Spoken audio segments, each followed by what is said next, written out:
Hello everyone, Crash here. This is RTA Motorsports and thanks for stopping by.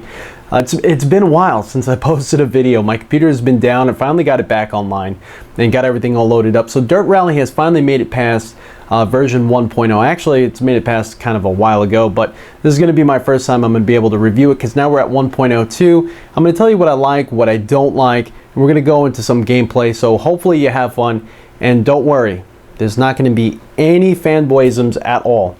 Not even a little bit. I won't even acknowledge any ideas that come from fanboys because they're always just skewed. Just saying. Just saying.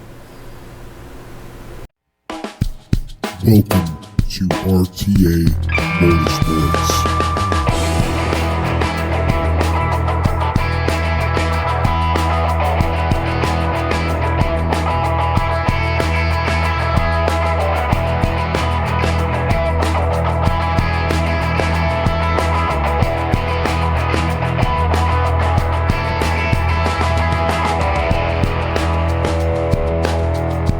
So 2015 has been quite the exciting year. Not only did we have tons of titles that came out, but we also had tons of hardware that came out. And it kind of just enhanced the experience and really is bringing sim racing to the masses and really showing people that you can do this from home, and it's become a lot more affordable than it ever has been, and the technology is just making leaps and bounds over where they were before. You know, I remember talking to a few of my friends, and you know, I would kind of talk about sim racing a little bit, and none of them really ever knew in the beginning that it was possible to race with this grade of tech at home. And this is not even top tier tech. This is kind of mid-level consumerish stuff that I'm using. Again, I'm using Thrustmaster TX wheel and base. I have the 599 XX EVO wheel, Thrustmaster TH8A, some button boxes and whatnot. But there's also been some games and some titles and some software that has come out that really enhanced the simulation experience. Dirt Rally has come out, and it was kind of a community project where they did a beta release. It's no secret, if you're watching this video, obviously you know it. You probably even owned the title already. And it was probably one of the most successful releases that I have ever seen, where they have really counted on the community to tell them what we felt needed to be changed. And every time they did so, they have come up with an update that really did deliver what we were all asking for. And I felt that, you know, there's been a lot of beta releases, a lot of early releases of many different titles, and none of them really implemented the changes that the community was asking for, or really went ahead and communicated with the community in such a way that Codemasters team really did with this title. Now I know kind of at the same time there was F1 2015, which really had a rough start, but the Dirt Rally team really did an awesome job, and that's where I'm going to give them praise, because everything we've really asked for, they kind of delivered to us. There was some things that I, as well as, you know, some other people that I was hearing or reading online, were asking for that was never delivered. I'm going to cover that later on, but for the most part, as a solid title, as a title that can be ported over to many of the consoles, many of the really strong consoles that we have now, I think I'm just going to give you a sneak preview. I really think this is a solid title, and I am thoroughly impressed, and this kind of just came out from left field, because when you look at the Dirt series, Dirt 1, 2, 3, I mean, they were very arcadey games, especially Dirt 3, one of my favorite rally games just to jump in and play as an arcadey game. The tracks, it was no secret. Everyone says, you know, they were the width of a 4-lane highway, which is not realistic at all. And then you had, you know, just all these little sort of, like, you could go and do the drift sessions with all these little power-ups and things you could get. It just felt very arcadey, and it wasn't lashing itself out there as being a simulation. Now, Dirt Rally, there was not much of marketing hype or anything like that, or a push saying the ultimate rally simulator or anything like that. People were still going back to the Richard Burns rally days or WRC3 and saying that those were the titles to beat. Well, this one here just kind of came out from left field, and everyone was like, whoa, wait a minute, Codemasters actually did this? Are you kidding me? And they were very successful. In the beginning, we only had a few cars released. I know it was under 10 cars. I think it was like around 5 or 7 cars and only a few tracks. It was almost like a sneak preview to show what they can do and what they're planning on doing with it. And I was sucked in immediately. Many people kind of just written rave reviews. We weren't counting on there being many cars, many tracks, many different variations. We were kind of hoping certain things would make it to the game, but they were on the right track, and we weren't really going to try to overstretch them and ruin the title. As it stands now, we have over 25 cars, I believe over 25 cars. And there's 3 different types of experiences you could go into. You can go into rally. You could go into the hill climb, although there's only 1 track and 2 different variations. You have the Pikes Peak, and the Pikes Peak mixed surfaces where half of it's paved, half of it's still dirt, and you only have 3 cars in there. And then you have the Rallycross, which there are several cars and there's been a lot of updates to. And if you play online in the multiplayer, not in league matches or time trials, but actual side-by-side multiplayer, that's where you will commence in the multiplayer. And in that one there's several cars in all different classes, and they're constantly unloading more. So I'm not even going to mention all the cars right now until we actually go in the title, because by the time you actually watch this, there may be updates and so on and so forth. But so let's get into some of the gameplay. I'm going to show you what I like, what I don't like, and we'll kind of try to talk and drive at the same time and just have fun with it. Alright everyone, welcome back. So now we're in the rig, and this is the first thing I kind of wanted to show you that I did not appreciate and I'm not really a big fan of. Anytime you Alt-Tab out of the game, you get this windowed version of the game, which is real small.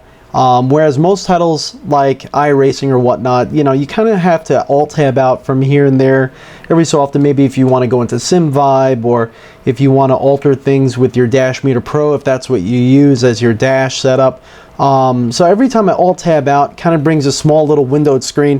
And then I have to go back into options, have to go back into graphics, go to video mode, reset my resolution, which this setup here is a 6048 by 1080, full screen back on because it'll default to off, and then my refresh rate automatically just kind of sets back down to 50, so I got to remember to stick that back on to 60. Really not that big of a deal, but it's something that is kind of an annoyance, because if you're pausing the game to just alter something real quick and you Alt-Tab out, then you gotta, you know, reset everything, go back in. Just a kind of a weird little thing. Also, everything with the ports in this game has to be done in some sort of config file somewhere. So whether you're doing, you know, your Dash Meter Pro or anything like that, you always have to alter things in the ports, and you have to read some experiences from other people to learn how to do it and know what ports to mess with. And it's kind of just an annoyance that, you know, they're still using the same engine, the same game engine, where everything has to be done in the ports. And also the third biggest thing that I don't like, it's pertaining to simvibe, is if you use more than one thing that takes motion data from this game, like I'm using my Dash Meter Pro and then I also have my simvibe, I have to, and thank goodness that there's something like this, and I think it's from EK Sims, or hey, let's Alt-Tab out and see.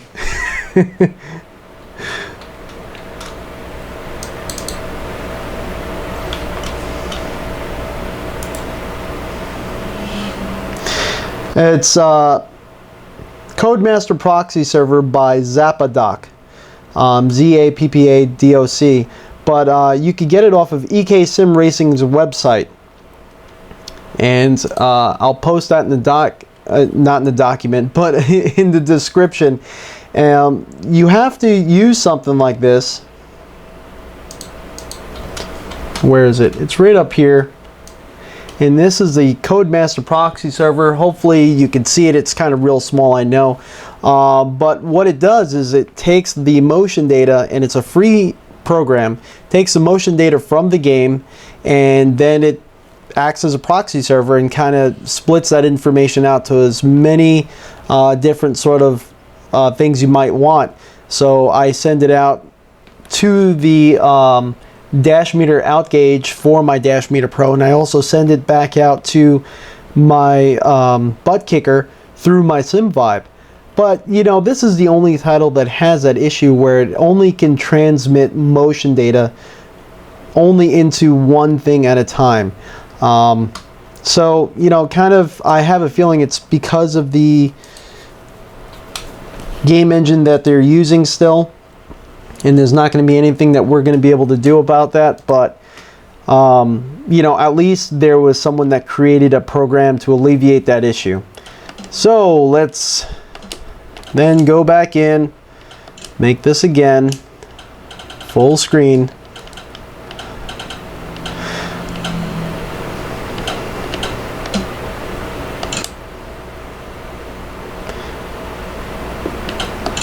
Another thing I noticed that's kind of an annoyance, and it happens every once in a while, is that the controller settings don't change, especially the mouse UI. I noticed that my controller settings lately, since I reinstalled Windows, have been saving, but my mouse UI control always kind of defaults on and off. We're going to leave it off this time. We're just going to leave it alone. But every so often, especially if I'm tweaking things, I do want my mouse UI on so I can see where I'm clicking.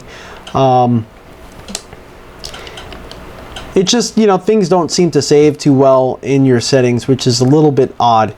But we're going to go to custom events, and we're going to go to Rallycross. We're not going to actually play Rallycross. I just want to show you kind of what's included in this game. So we have Lydden Hill, England, Hell, Norway, and Holge, Sweden. Hopefully I said that right.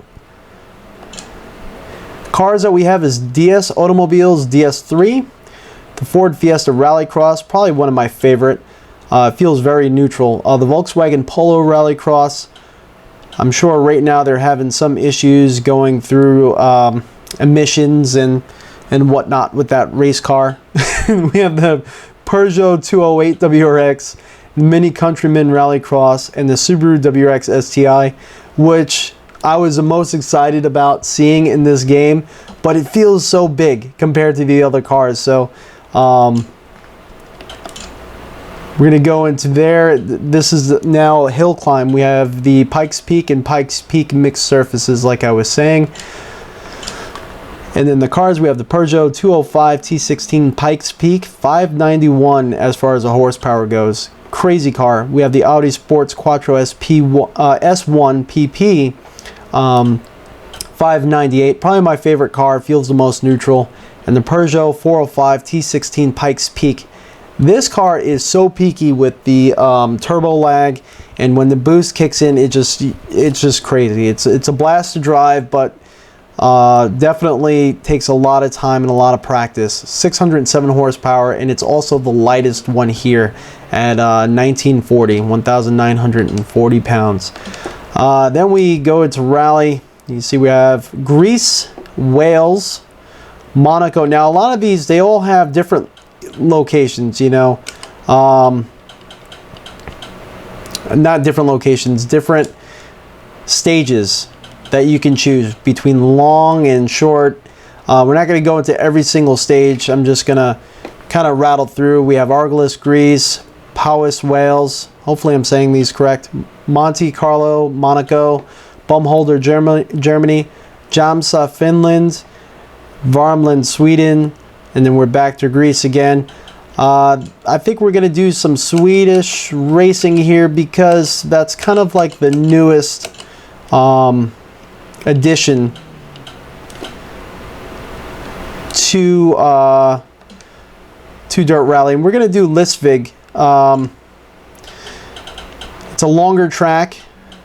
Now, as far as the cars go for rally, we have the Ever Classic Mini Cooper S, Lancia Fulvia HF, 1970s class. We have the Opel Kadett GT, Fiat 131 Arboth, Ford Escort MK2, Lancia Stratos, which is an insanely crazy car to drive. If you ever drive that car in Bumholder, Germany, it feels crazy planted, but if you just breathe on your e-brake, you're spinning around. 1980s rear-wheel drive. We have the E30 M3 Evo Rally, of course BMW, and the Ford Sierra Carsworth RS500. Group B, MG Metro CR4, Audi Sport Quattro Rally, Ford RS200, Peugeot 205 T16 Evo 2, Lancia Delta S4. Again, I'm saying these cars as of the update of 1.02. They constantly had cars, so it may change. Opel Manta 400 and Lancia 037 Evo 2. Group A, we're at the Ford Escort RS Cosworth, Subaru Impreza 1995, my favorite vehicle, Lancia Delta HF Integral. Now this is the front-wheel drive class. It's the F2 kit car. We have the Seat Ibiza kit car and the Peugeot 306 Maxi. R4, we have the Subaru Impreza WRX STI 2011. If you have seen back in my channel, I had a 2012 WRX sedan. I really was excited when I seen this car come in. I haven't really played it much because I would say mainly it just feels real big. It really does. Then you have the Mitsubishi Lancer Evolution X sitting right next to each other. You have the biggest rivals right next to each other right here, and a whole bunch of liveries. You have 7 for each. So in the 2000s class, we have the Ford Focus RS Rally 2001, Subaru Impreza 2001, also an awesome car, Ford Focus RS Rally 2007, which is crazy fast car. I mean, this 300 horsepower feels definitely different than the others. And the Citroën C4 Rally 2010. 2010's class. See, that's the weird part. I don't know why this 2010 is not in the 2010's class. I mean, maybe it's just a different racing class of vehicle, but we have the Mini Countryman Rally Edition. Absolute animal of a vehicle. You definitely feel like Superman when you're driving that one. Ford Fiesta RS Rally, Volkswagen Polo Rally, and the Hyundai Rally, which I didn't even know existed, with only 2 liveries. This one only has 1, this one has 9, this one has 6. But yeah, I didn't even know this vehicle existed, and I was surprised to see it. It drives pretty well. So we're going to jump in the Subaru Impreza 1995. So I know I went into a few things that I don't like. As we're playing the game here, I'm going to go into some things that maybe I like, maybe I don't like. It all depends on what I remember at the time of the race.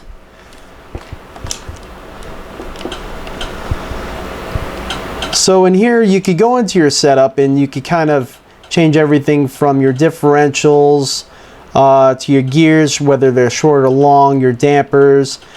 I'm going to leave everything kind of stock, and we're just going to kind of go. We're kind of going to go at it from a stock setup. You can get your event information there, your standings. You can see where everyone is here. Let's enter the shakedown, kind of see how we do. See, my car was doing a cartwheel right there.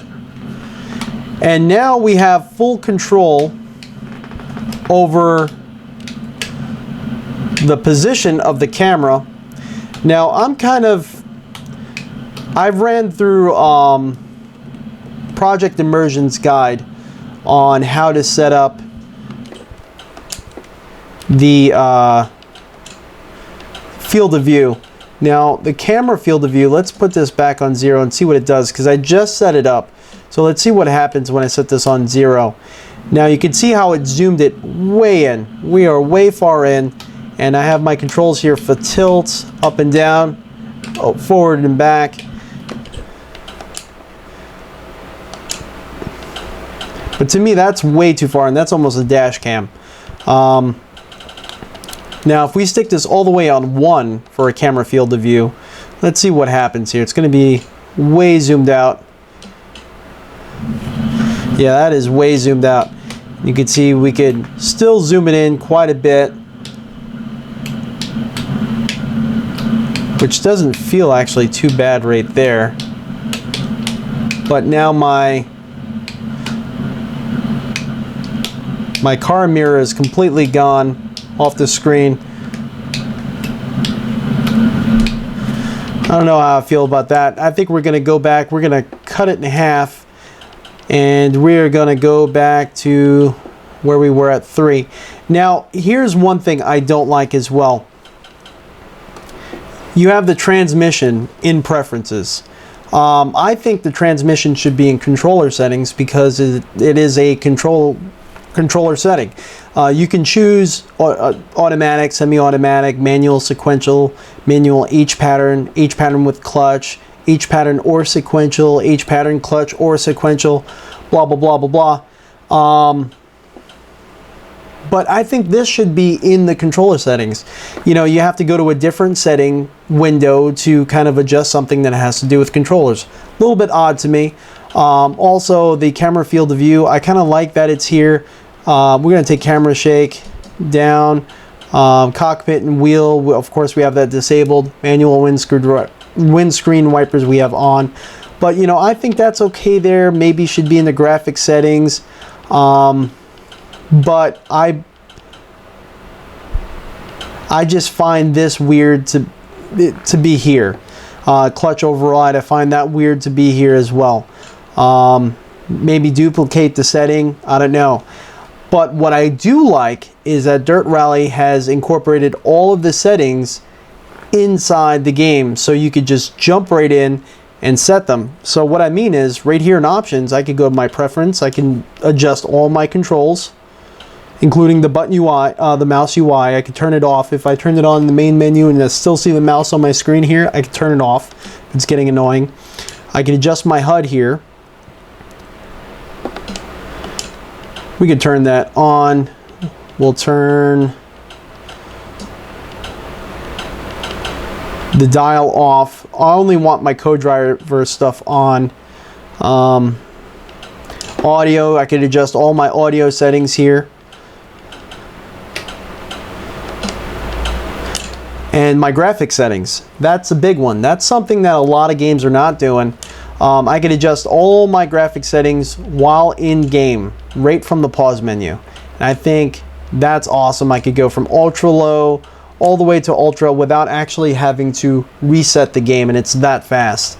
I can adjust all my quality settings, so there's really nothing you can adjust for the most part while in the game. Just don't alt tab out. If you alt tab out, you're in big trouble. But then again, what I don't like is that Dirt Rally still hasn't incorporated a true setting for people with triple screens. I have to go through like a project immersion guide or some sort of thing, messing around with hardware settings, config files and whatnot to get it to feel just right. Yes, you do have in preferences the camera field of view, but it almost feels like it's only changing the amount of zoom in and out on the screen rather than the actual field of view. So, you know, they kind of gave us what we wanted. Then again, it still needs some polishing in my book. You can see I have also was able to incorporate more than one controller in, you know, in the game itself. So I have my button box to do a lot of, you know, I have this as my camera reset button. I can adjust my tilt with this slider, in and out with this one here, this toggle switch up and down with this toggle switch, and then we can just reset controls there.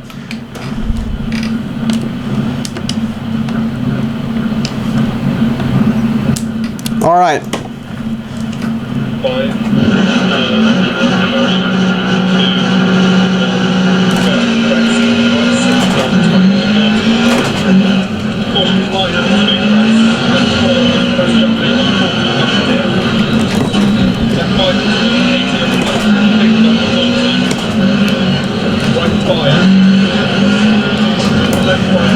I do like how the game feels as far as the force feedback, and that you can add soft locks to your wheel, so you can leave your wheel. Oh!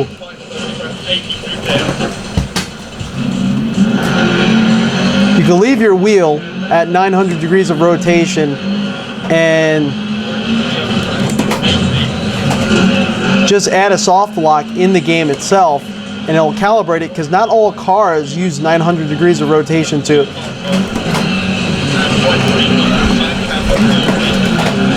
So I have to go out and alt tab out every time you want to adjust every time you want to adjust, you know, the rotation of the wheel to match the actual car you're driving is a little bit annoying. So this game here, it enables you to kind of just go add the soft lock. It automatically change the wheel, the actual lock of the wheel to match the vehicle that you're driving. So you don't have to go back into your, you know, Thrustmaster profile or Fanatec profile, even though you could do Fanatec on the wheel itself, but you don't have to change that at all. You just leave it maximum, you calibrate the wheel to the game, and then it will automatically just do all that for you. So I think that's awesome. Let's actually make sure we have that setting on. I think it's controls, it's under advanced wheel settings. Another thing that's a little annoying is the steering dead zone's always set at to like 5 or something whenever you first calibrate a wheel, but it does save it. But if you have an issue where your controls aren't saving, where you go in, you have to remap everything, check that, because you might have a dead zone on there without even knowing it.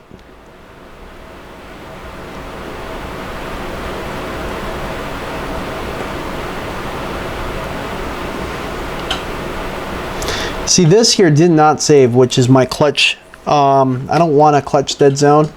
And the clutch saturation, I always have that down to about 55 in this game because I like to downshift quite quickly sometimes. So yeah, it's already calibrated. But I find that to be pretty darn cool that they actually have that. And it's something I can adjust right here while inside the game itself.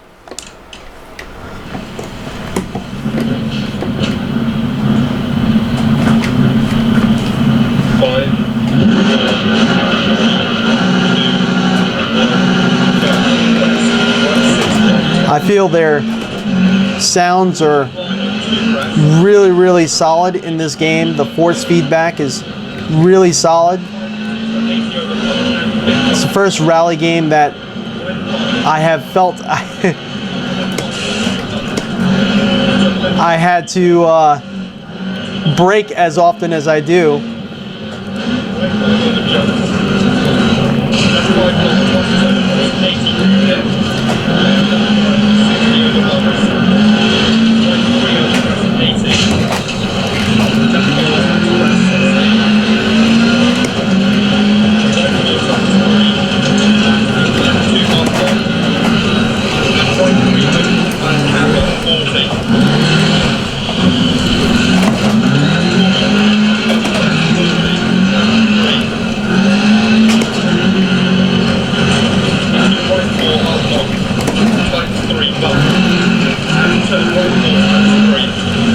This is the first Codemasters game that when I'm done playing it, not only am I sweaty, but my arms are sore, I'm tired, I'm tense.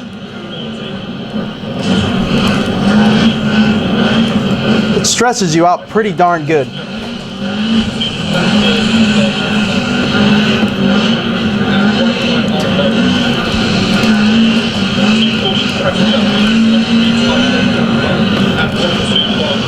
Oh no! Oh no!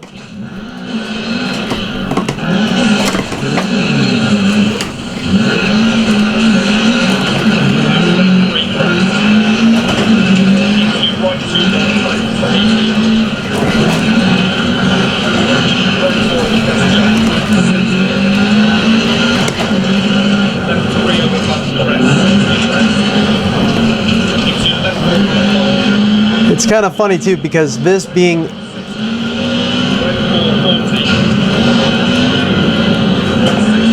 such a title that it is, it really makes you need to practice these levels here, because you don't have a map. You can't even default a map at all. You have no point of reference besides your co-driver's calls. And there's so many different stages, and they're always so different from one another.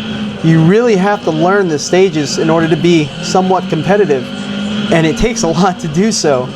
I never had a game or a sim that was so much fun at the same time. pissed me off as much as this title does.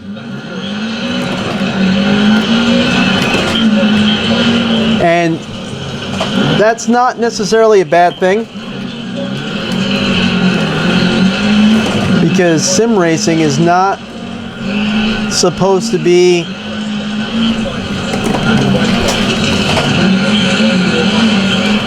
for everybody. It's not for the faint of heart. You can adjust things like traction control in this game and whatnot, but you kind of get pressured into just turning it all off, which is weird.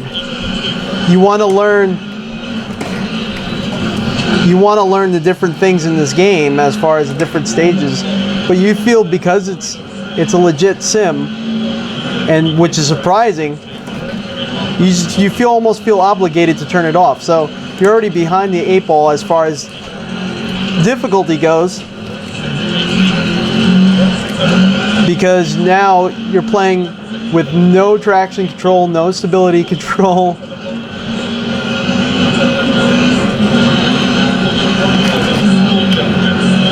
But it feels so rewarding whenever you do a turn, or you do a hairpin or whatnot, or you complete a stage with minimal damage. It feels so rewarding. What the heck did I just say?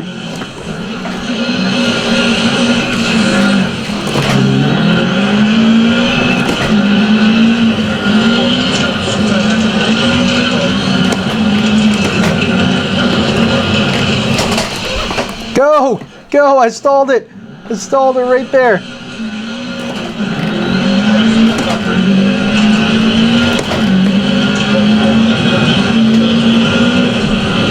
You can see I haven't been on for a while since my computer has been down.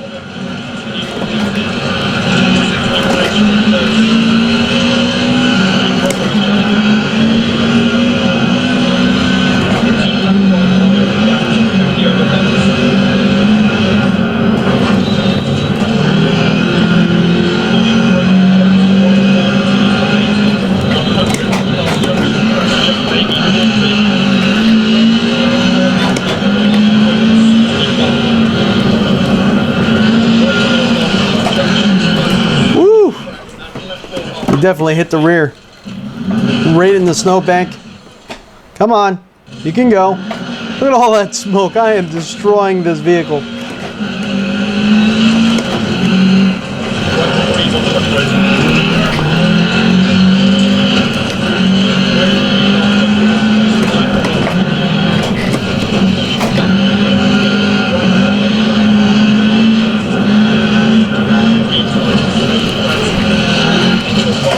Go, go, go, go, go, don't! Ah!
I can't believe we made it, but I am sure we are.